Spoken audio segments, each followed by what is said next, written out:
Hello and welcome back to the Ash and Stone channel.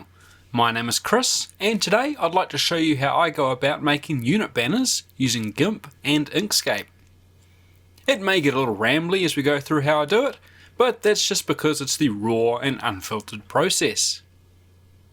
GIMP is used to, draw the banner, and Inkscape is used to accurately size and lay out for printing. Both GIMP and Inkscape are open source programs that are free to download.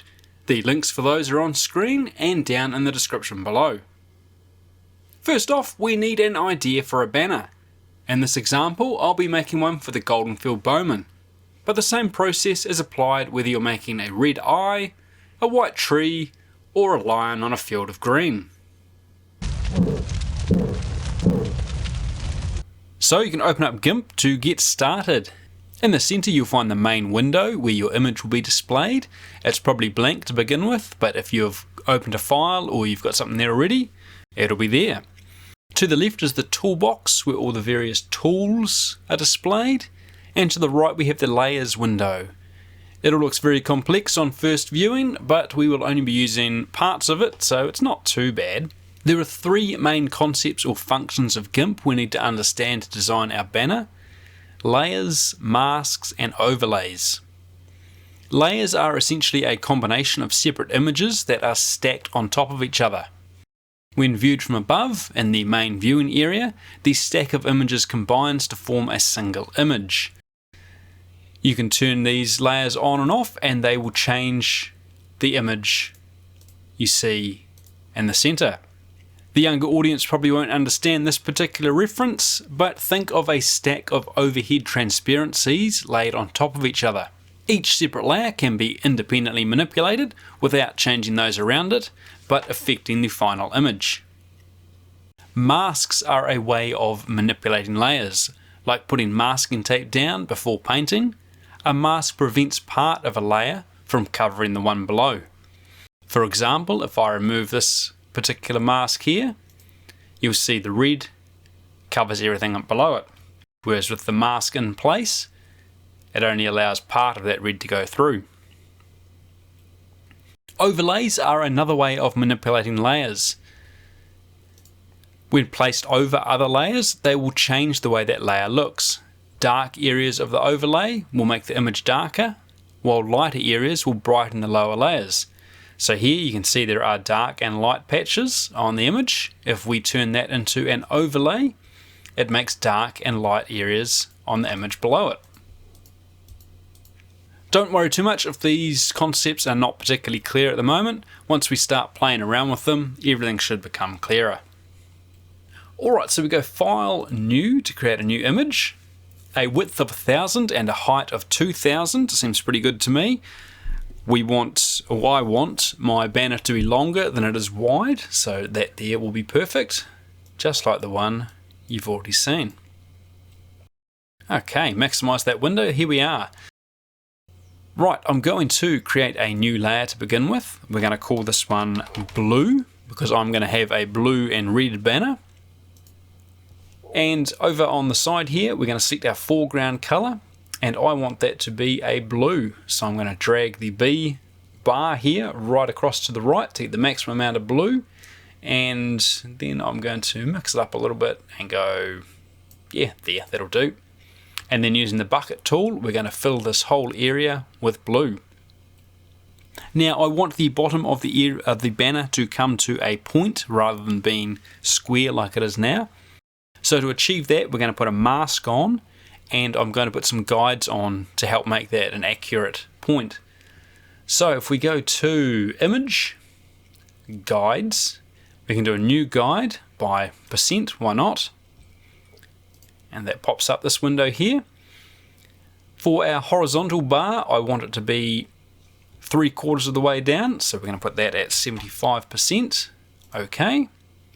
And then we want a vertical bar as well to get the center there. So Image, Guides, New Guide. It's going to be a vertical bar at 50%. Okay, there we go. Now we're going to add a layer mask to the blue, so we right click on that layer and add layer mask. We want it white, so it has no effect at the moment.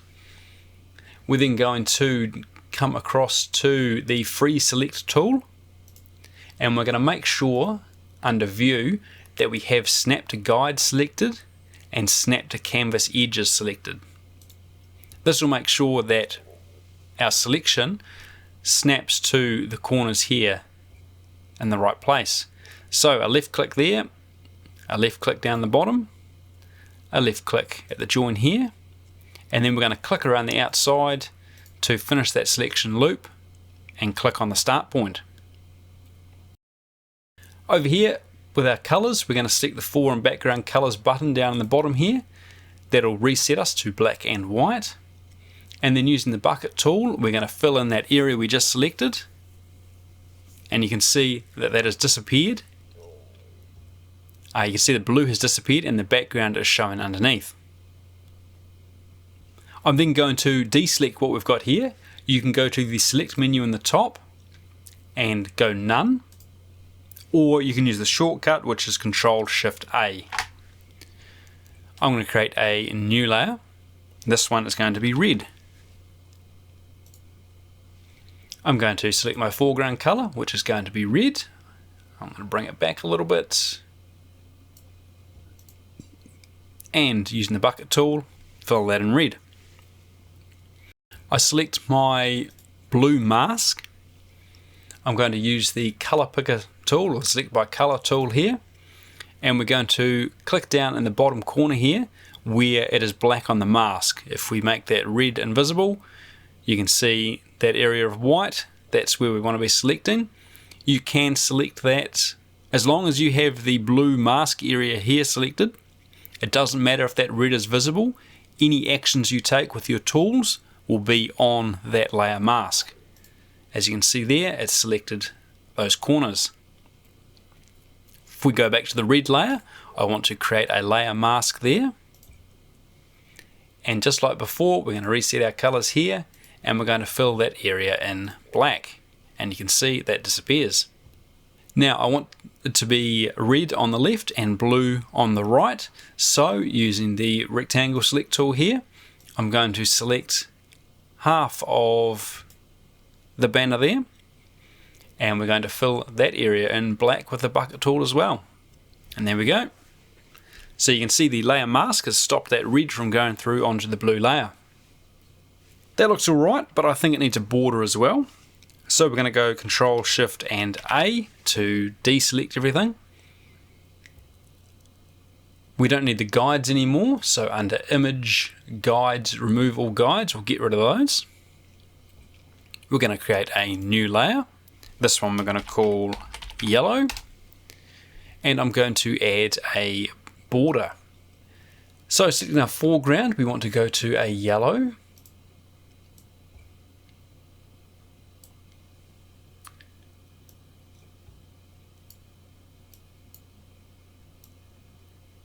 Just manipulating around, finding a color that I like.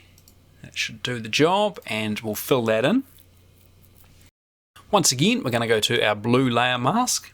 We're going to use the color select, or select by color tool, and select that bottom corner. Back to our yellow layer, add layer mask, add, changing it back to black and white, and we will fill that layer in. Now I want this to be a border, so what we're going to do is making sure that our yellow layer mask is selected. We're going to use our color picker, that's good, what isn't it? Select by color tool, there we go, select by color tool to select the area of white, or I guess the area of yellow at the moment. And then we can go to the select menu at the top. We're going to shrink that by, there you go, 50 pixels, that sounds good. And then we're going to fill that area in black. And you can see that's adjusted the layer mask, and now we've got a yellow border. I want to add a bit more yellow at the top, which is going to be where the banner wraps around the pole. So I'm just going to select an area about that, I guess. And clicking the double arrows on the foreground background colors here, you can swap between the two colors. And the bucket tool, we're going to make that white so that the yellow shows through. Alright, I have done Control-Shift-A to deselect. I have done a bit of internet searching to find some images that I like the look of that I want to use on my banner. So we're going to create a new layer. We're going to make it a transparent layer. Here is a nice image I found of wheat. So we're going to copy that image. And we're going to use Control-V to paste it down on that new layer. We're going to scale this with the Scale tool. Selecting the image and clicking and dragging from the corner, holding down Control to maintain the ratio. As a general rule, when you're shrinking the image, you want to err on the side of being too large until you know your final dimension, because if you have to make the image larger in the future, you'll end up losing quality. At this size, it probably doesn't matter, but it's good habits. So we'll shrink down a little bit more and that should be alright. Then I'll use the Move tool to move it into the final position. That looks pretty good there. Using the arrow keys, you can manipulate it to get it exactly where you want. So I'm going to centralize it fairly well and then up and down to where I want it to be. That's actually a pretty good position there. And once you're happy, you right click on the floating selection here and anchor layer. And that anchors it down onto that previous layer. Because this is for the Goldenfield Bowman, I also want a bow and arrow. So we're going to copy that image. Too many windows open at the moment, too much going on. We're going to create a new layer. Bow and arrows. And I should really name that one there as well. Wheat. There we go. Selecting our bow and arrows layer, we're going to paste that down. We've got a bit of a watermark there that I want to get rid of. So colors, we're going to go to levels, and by adjusting the two arrows here, we can slide those around until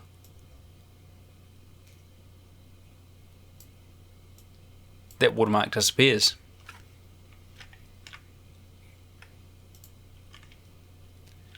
I want the bow and arrow to be pointing upwards, so we're going to rotate that image.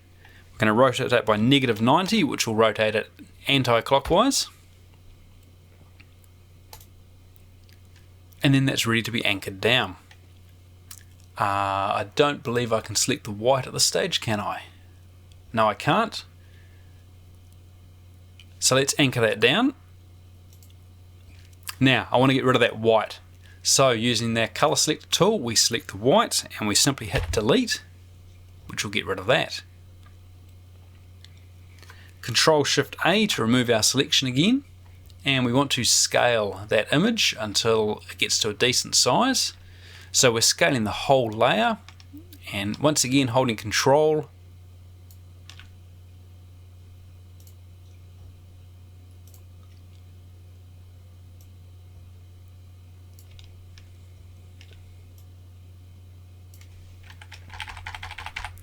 and using the arrow keys to adjust the position.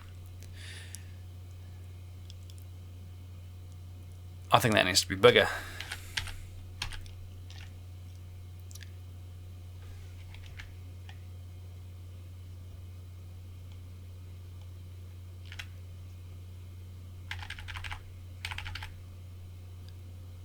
Actually, that size might be alright. I don't like the black though, I want that to be white, so I'm simply going to go to Colors and Invert to make it white.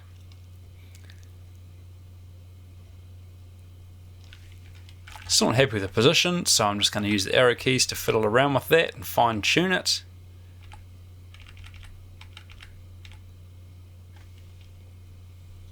Yeah, that looks alright. Okay, so we need a new layer, and this one we're going to call Banner, and this is going to be the overlay that is going to add the folds and wrinkles into the image. Bringing up our new window, I've found this image here which is going to do the job of a hanging banner nicely, so I'm going to copy that, and I'm going to paste it down here. Now if we select that, if we reduce the opacity, we will be able to see the image below through it, and that'll make positioning it a lot easier. But we just want to click and drag that up the top here. We've lost the transparency, so that was a waste of time. That's alright.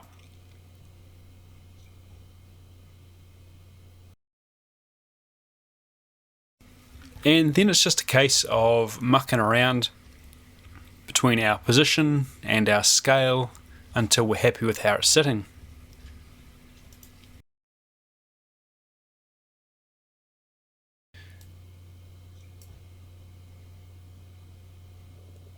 Alright, crank our opacity back up, and then we can anchor that down. If we make that an overlay now, you can see it doesn't make a heck of a lot of difference. There's a wee bit of difference. You can see it's a little bit darker around the edges there, but because it's such a mid-grey, it doesn't make that much of a difference. What we need to do, if I leave it on overlay, you'll see the change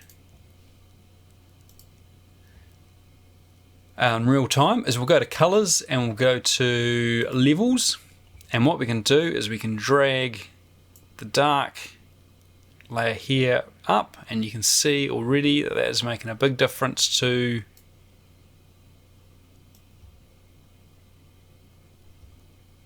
the overlay there, and you can see how it's going darker and lighter in areas.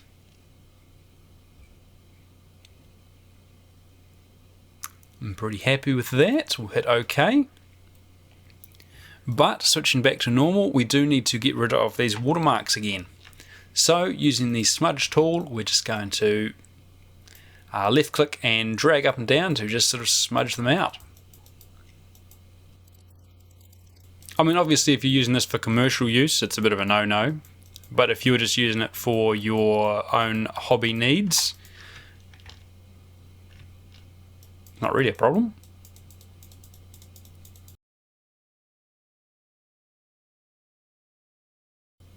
Cool. And then if we go back to the top here and we switch that back to overlay, you can see that's looking pretty good. I'm not entirely happy with the lower corners, so I'm going to fiddle with those a little bit. So I'm going to scale the overlay image. Scale it down. Let's try there. That looks better. Alright, and then I can select, let's select the top part of it here, and if we scale that, we should be able to scale that up. Nope, okay. Scaling that earlier scaled the whole layer, so what we need to do is we need to put what we've got there onto an entirely new layer so that things aren't cut off by the top of it there. So we're going to click bow and arrows here, and we're going to go a new layer, and then click on the top one there, and we can merge that down. Let's make it a normal. There we go, and then we'll merge it down. Alright, then we can select the top half of it here, and we can scale that, and we can scale that up like so. Anchor layer. There we go, and then that can be turned to an overlay, which as you can see has added in those folds and wrinkles. That can then be saved, so we're going to go File, we're going to save. Now if we save this will save the GIMP file with all its layers and everything, so we can go back and edit that later. But also we want to export this as another image type so that we can manipulate it in Inkscape. So we're going to go Export As, and we're going to make it a PNG, and it's going to be the banner front here. This one I did previously, but the recording didn't work out, so we're going to save over that. And we also want to do a back of the banner as well. So we're going to duplicate our banner layer here, and we want the folds to be in the opposite direction. So we're going to turn off the first layer there. We can turn off our bow and arrows and wheat because we don't need those on the back. Selecting our banner 2 layer here, we're going to go colors and invert, and that makes the folds go in the opposite direction. So the dark areas on the front become light areas on the back. And then we're going to export that as Bowman Banner Back. Just like so. Alright then, in Inkscape, those are the previous ones, we're going to get rid of those. Control mouse wheel to zoom out. So we need to import those images that we just made into here. We'll go File, Import, and one at a time we're going to import those files.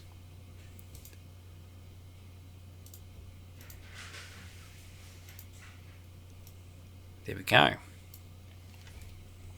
Now I've measured the miniature and I know the length I want these banners to be, so I'm going to select both of them, and up the top here we have the width and height of the image that's currently selected. So we make sure the lock is selected here, and I want this to be 35 millimeters long. Lock makes sure that the aspect between the width and the height remains constant. Zoom out to find them, and then I can click and drag them across here. And there are front and back. Now I want to arrange the back on top of the front here so that it can be folded over a banner pole. So I'm going to rotate it using the buttons up here. Rotate clockwise, rotate that twice, and I also want to flip it so the red side matches the red side and the blue side matches the blue side, just like that. That can then be clicked and dragged up onto the top until the corners match, and there we go. I'll have to do a couple at a time, just so if there are any issues I've got some spares. And if you're doing a whole lot of banners, feel free to put them all on the same page so you don't waste quite so much paper. Anyway, from there they are ready to be printed.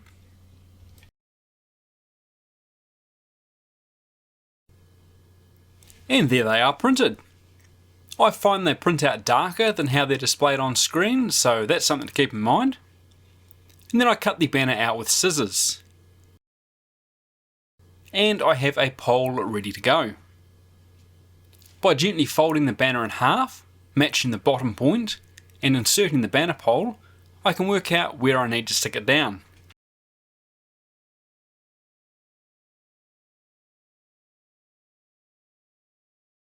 And to do so, I'll use double-sided tape. I apply the tape to one side, cut it to shape, and after removing the backing, stick it down, starting at the point. Once the point is stuck down, I can insert the banner pole again and work my way up the banner, pinching the pole into place, and then running a nail along the pole to crease the paper and firmly set it.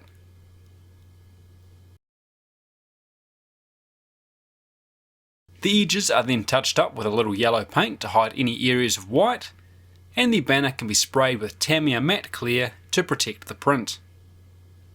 You can spray the banner on the paper before you cut it out, which is probably a better idea, but I was just too excited to get it cut out. Then it's ready to be attached to the rest of the model.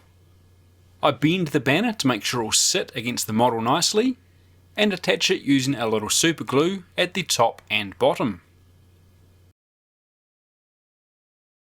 A little more folding and pressing adds a little bit more life to the banner, and we can call it done. So while a little rambly, hopefully that's helped out and given you an idea on how to make your own banners. Thank you for watching, and thank you very much to my supporters on Patreon. Your continued support is very much appreciated. We will see you all again next time. Cheers!